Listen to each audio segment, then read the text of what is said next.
Hello! My hair looks so stupid today. Ignore it. Hello? Hi, and welcome to my bed. Today I'm going to be doing a video that you guys have been asking for a very long time, which is how I edit my Instagram photos. The only problem with this question is basically every single one of my photos is edited completely differently. I don't really have like a certain filter that I use or like a specific regimen I use. It just kind of depends on the photo. I think that's pretty normal for everyone. But I figured since so many people wanted to know anyways, I might as well just bring you along with the editing process of a photo just to kind of show you guys the little things that I do. And there are a few things that I know that I do a bit differently than most people, and maybe you can pick it up. I don't know. Oh, I need my notes. Oh, that's my wallet. Why did I grab my wallet? This is my phone, and these are my notes. I wrote all the process down. I have an iPhone X. I know, real bougie. It's honestly not that great. I don't know why people act like it's like a marvel of technology. I don't like how good the front-facing camera is because you can see literally all of my pores. Is that necessary? No, it's never necessary to see all of my pores. Let's go ahead and get into it. Enter phone. The app that I use for all of my photo editing is Afterlight. I always use Afterlight. I have always used Afterlight for a very long time. It's like $1 or $2 or something. I know that most people use Visco, but I just use Afterlight. I don't know why. Here's the app. Some good photos on there already. Je téléphone à la police. I think that today we're going to edit a photo that I've already edited in the past before, just to kind of show you guys what the photo looked like before editing, and to just kind of show you an average process of editing a photo, nothing like particularly special. Gotta scroll through all these screenshots. Here is the photo we're going to be using today. I really love this photo of myself. I am not afraid to say that. Maybe it's a little self-obsessed, but I think I look cute.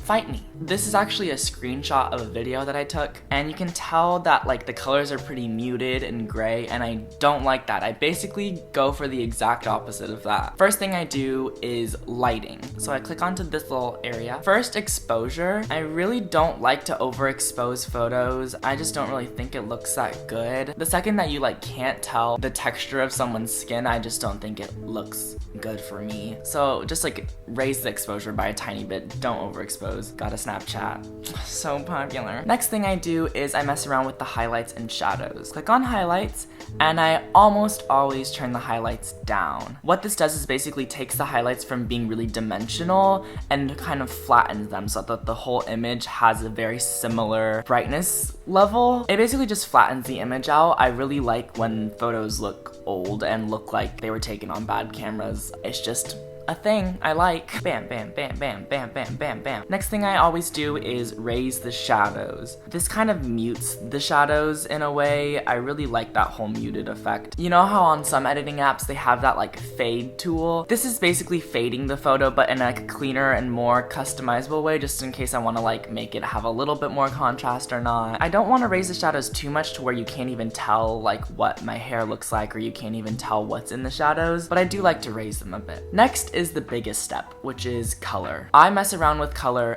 a ton, so much with all of my photos. I usually start out with highlights, and I almost always add a bit of red into the highlights, and you can already tell like how big of a difference that is. And I basically try to take away a lot of the yellow tones in photos. I just don't really like that. Basically, the mass majority of my editing process is just playing around with colors. So I like go into midtones, add like a little bit of red into the midtones. I really like to add green into the shadows. I think it looks really cool and vintage. Add a little bit of blue into the highlights. I just mess around. Like there's not really much of a process to this part. This is the part that really depends on the photo. Another tool that you can use in order to kind of play around with the color is the temperature tool, which I almost always turn down just a tiny bit. I really like it when the shadows have a more greenish tone over like a reddish tone. Just keep messing around with the colors. I'm sure that this photo is gonna look super different from the actual original photo just because I mess around with the colors so much I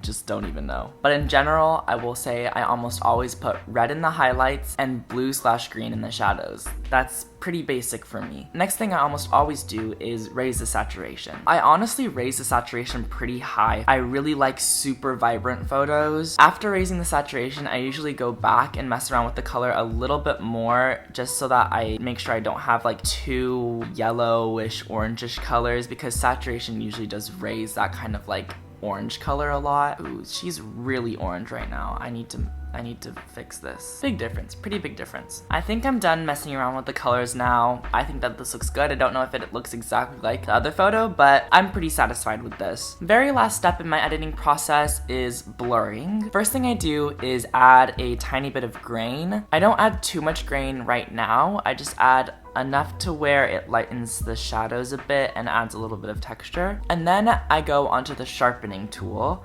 and I turn it down. So I like to make my photos just a tiny bit blurry. There's a helicopter. You good? Okay. I like how on disposable cameras and like on instant cameras, the photos are always just like a tiny bit blurry. And then I go back in and I add a little bit more grain on top of that so that instead of there just being like one layer of grain that's all sharp and just like what? I like to kind of make it more dimensional by blurring some of the grain and leaving some of the grain unblurred and like sharp. And that is basically it. That's basically all I do. Here's the original and here's the finished product. I decided to opt out from doing a what's on my iPhone video because I don't have anything special on my iPhone. I just have my social media apps and then Afterlight. That's it. I really hope you enjoyed this video. If you have any tips that you want to bless the world with, tell them in the comments below and maybe we can all get a little bit better at photo editing. And if you have any questions at all about my editing process, feel completely free to ask me below. With that, I'm going to go. Thank you so much for watching this video. I'll see you in a couple days with a brand new video. God bless and goodbye.